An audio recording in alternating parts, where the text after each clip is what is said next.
What's up guys, Ben here bringing you another video today. I want to continue from a conversation I had in my last video, in the tier list video, and want to talk a little bit about this rumored move revolving the LA Gorillas and a player called Lunarz. I want to kind of talk through, kind of what's going on with the whole situation, my thoughts on if it helps the team, if it's a side move, if it hurts the team. Let's dive in. I'll give you kind of my breakdown. Obviously, we don't have an official announcement yet as of the time I'm recording this video, but it's highly rumored, so let's dive into it. All right, let's talk about how we got here. So early in the afternoon, in his Twitter community or X community or whatever you want to call it, my boy Tom posted this: Rostermania isn't done yet, with a eyes emoji. Shortly after, his cousin Vin, who, if you've been in my stream, he comes through quite a bit. And if you don't really know anything about Vin, he's pretty plugged in on the challengers side, especially with Standy. So whenever there's like challengers buzz or challengers info, he usually can kind of tell you what's going on there. It's not always correct. And so he tweeted, and I believe this is West Coast time because I don't think it was around noonish unless I'm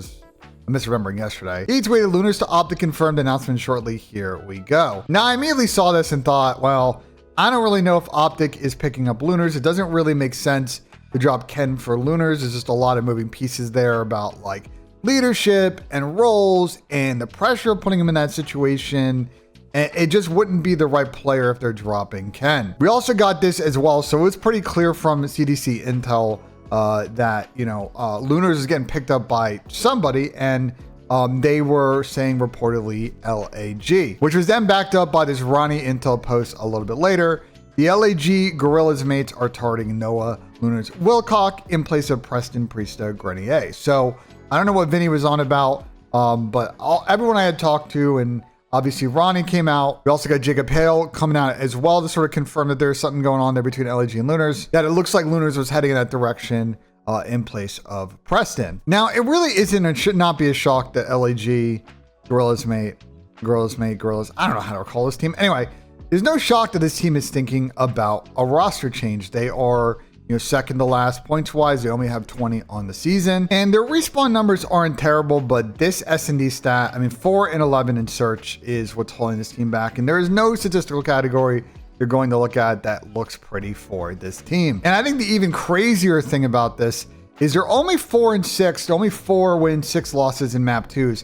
But most of these S&D losses are coming in game 5 icy situations. So these guys, if they had converted half of these, I think they still wouldn't be that good, but 0 for 5 in game 5 is just kind of unacceptable. Also, by the way, their only wins so far this season during the Major 1 qualifiers were hot 3-0s against Cloud9 and Falcons. Any series that went more than 3 maps and they didn't win one of the first 2, they're 0 for in that stat. And I think it kind of makes sense why maybe Preston is being rotated out. When you look at their S&D specific numbers, Preston has really struggled to be impactful. They do spread the plants around, like they even out and they play some pretty decent, kind of concepts in S&D, but they just aren't executing those well.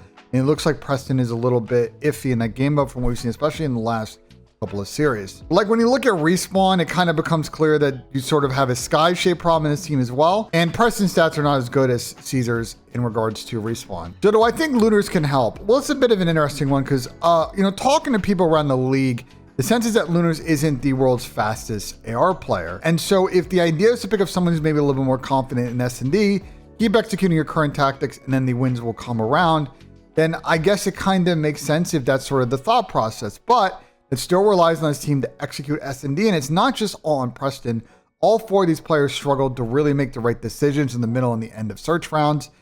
And kind of from watching the mini-map, it feels like there might be a more systemic issue here that one change isn't really going to fix. A couple other points. One is, if you knew this is an issue, why did they wait 2 weeks to do it? Like, why did they wait until after they lost a game 5 grueling to a good Boston team to make this change, even though they crashed out dead last at Major 1? That I don't know.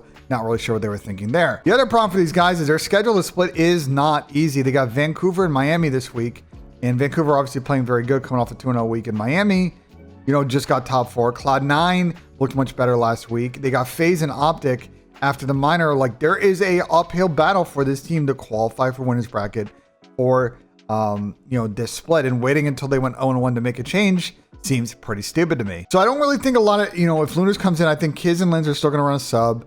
I think Lunarz will kind of take and replace Preston's role. And I think the pressure is now going to be on Caesar, I think, to play a little bit quicker in tune with this team, because it felt like at times there was a disconnect between the subs and AR players on this team. So in my mind, if I was going to make a prediction about what happens to this team, I think they're going to get a little bit better. They're going to start winning some more S&Ds, but I don't know if that is enough for this team to get off of what I think is their ceiling right now, which is like top 6 on a best situation. I feel like this is mostly going to be a bottom 12, bottom 8 team, and they're going to be really scrapping to make a challenge or to make a spot for champs this season, unless they can find a way to pull in Miami or Carolina and get a top 4 or top 3. They can kind of jump a lot of team in points because they're really behind the 8 ball right now. Top 8 go to champs, and you see they have 20 points, and 8th has, well, 70. So they are now 50 points behind after one split. Is, well, it's not good, and it might be too much of a gap potentially for them to overcome. So we shall see. I like the thought process for LAG, but in my personal opinion, I don't know if they need one change. I think they might need two. We'll see how Caesar plays. He hasn't played that good this season, and I'm gonna keep it a buck. I feel like maybe another change is coming if they have another bad split. So let me know in the comments what you guys thought of the video. Like if you enjoyed, subscribe for more. We got scrap time coming up this week. We've also got some other content as well I'm excited for, so make sure you check that out. As always, guys, we'll see you on the next one.